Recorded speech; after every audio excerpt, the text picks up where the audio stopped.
Jessica. Welcome to the next installment of One Energy Science Shorts. Today, we're going to dive into the world of atmospheric science to learn about what makes the wind turbines behind me spin. The wind. We'll learn about what wind is, why it happens, and how we can get energy from it. Let's get started. We all know what wind is. It's what causes the leaves to blow from your neighbor's yard into yours right after you're done raking.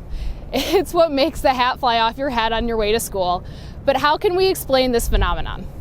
To start, we have to think small, very small, and look at what's around us, the air.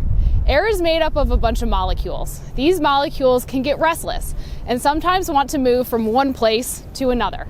That movement of air is the wind. In other words, wind is the movement of air molecules going from one place to another.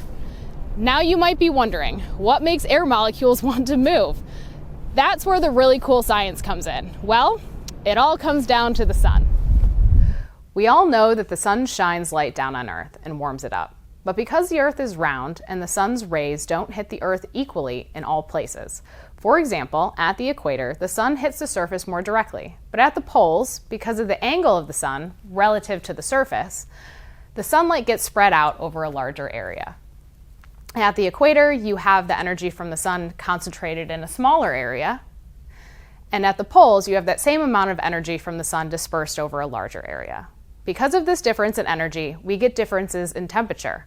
The warmer equator versus the colder poles. Now, how does this relate to wind?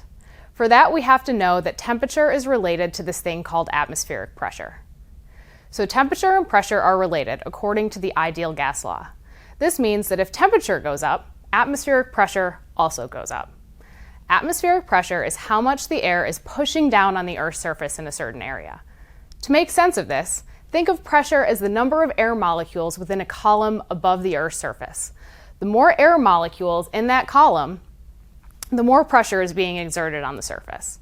So in areas of high atmospheric pressure, there's a lot of air molecules pushing down. Whereas in a low pressure area, we have less air molecules pushing down. Everything on Earth likes to be in equilibrium. That's just a fancy word for balanced out. If we have a high pressure over here and a low pressure over here, these two areas are not in equilibrium. They're off balance. So in the high pressure area, we have more air molecules than in the low pressure. To balance these two areas, there needs to be the same number of air molecules in each one. The air molecules will move from the area of high pressure to the area of low pressure to achieve equilibrium. This movement of air molecules from high to low is wind. Remember, on Earth, all this happens because of the temperature differences across the surface. So the next time you hear the wind howling during a thunderstorm, or you go outside on a windy day to fly a kite, or see the wind turbine blades spin, remember that the wind is making this all possible because air molecules are moving from an area of high pressure to an area of lower pressure. That's it for this installment of One Energy Science Shorts. See you for the next one, and remember, challenge everything. Except your grandma. Always listen to your grandma.